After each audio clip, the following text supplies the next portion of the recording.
What's going on, beautiful people? I hope you guys are doing excellent today. I am Carrington Brown, your relationship expert, and on today's episode of The Couch, what we're going to do is answer a question that has been sent in from a young lady. And so it says, so I've been in a relationship for 6 years. My boyfriend says, according to the Old Testament, we are married just because he told my parents he wants to marry me. We lived together for a while and have been having sex. Recently, I got some convictions to stop having sex and wait till marriage. However, he doesn't seem to agree. I've tried convincing him, but he still stands on this point that we're married and I'm punishing him. However, he has not proposed to me, but we are planning just to go straight to getting married legally. I proposed that we can wait till we are married legally, but it has fallen on deaf ears. Kindly advise. So first things first, thank you so much for sending this email, sis, but let's get active, right? So let's start right here. The Bible says, how can two walk together lest they agree? And you guys are talking about marriage where you guys lack agreement on what marriage actually is and what it actually looks like. So that's the first thing. Because of the lack of alignment from the perspective and on the concept and the covenant of marriage, you guys are already, if you choose to marry this individual, you guys are going into this covenant with friction and with differentiating beliefs. And so first things first, you don't need to be moving forward in a marriage with an individual who does not see marriage the way that you see marriage, whether who's right or who's wrong. You guys have to be on the same page and have the same perspective about this because marriage ain't nothing to play with. Right now, your boyfriend says that according to the Old Testament, you guys are still married because he told your parents that he wants to marry you. So that's not how it worked in the Old Testament, right? If you look at the situation with Samson, Samson went down, found a young lady, came to his parents, said, "Hey, parents, I want to marry this woman." And so his parents had to go down and meet her parents and have a conversation with her parents. And then I'm pretty sure there was a dowry given because normally in the Old Testament it was. You had to pay the family a price. And then also there's the celebration, the wedding ceremony, and all of that beautiful stuff. So he, point blank period, he lying to you, right? And that's spiritual abuse that he's attempting to use against you. Because there's nowhere in the Bible where it says if you tell a woman that she's your wife or you tell a woman parents that you want to marry her, that means that that's your wife. That's not how it works, right? That's lying. We're just gonna keep it like that. That's lying, right? Next thing is this.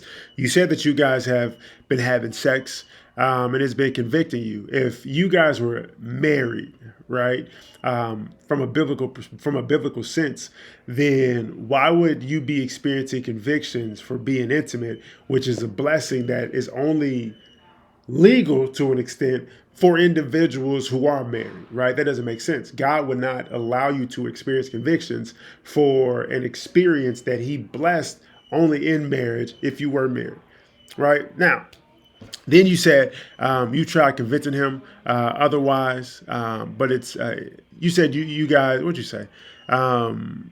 You said he feels that he's 100% right, that you guys are married and he feels that you're punishing him because you don't want to have sex. And then you said that y'all are planning to just go straight to getting married legally. But you want to, no, what he said? You said we are planning to just go to straight to getting married legally. I propose that we can wait till we're married legally, but it has fallen to deaf ears. And so along with the lies, along with the manipulation, along with this spiritual mistreatment and abuse that this man is using with his words, comes the situation of he ain't listening to you, right? And so long story short, I want you to take everything I said, but I really want you to ask yourself this. When you think about the concept of marriage, does the experience that you've had with this individual align with the experience that you want to continue to have in marriage? Because he's not going to change this who he is. Therefore, who this man has been over these past 6 years in this relationship is a reflection of who he's going to be in your marriage. And so if he's not listening to you, if he's not budging, if he's sticking, if he's closed-minded on his thoughts and perspective, if there is no reciprocal or mutual submission in you guys' relationship, if you don't have a situation or a safe space in your relationship where your voice has value and you can be heard and not just listened to, but actually not just listen, either way, right? You're listened to or you heard, I forgot which one it is, but there's some focus on what you're actually being saying. That's because of some consideration of your idea. then why would you even want to be in that relationship? And so that's really the situation. Forget everything that he's done and what has happened over these past 6 years. The question is this: is the experience that you are having and have had in this relationship what you desire to experience from a husband in marriage for the rest of your life?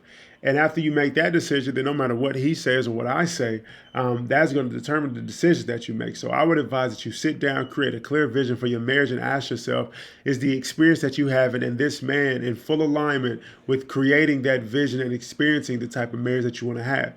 And if the answer is no, move as if the answer is no. But if the answer is yes, you do what you got to do. All right. But that's all my advice for you, sis. I'm not about to tell you what to do. It's my responsibility just to give you clarity and guidance and direction on helping you make the best decision for yourself based on the desires that you have for yourself. So thank you so much, you guys, for tuning into this video.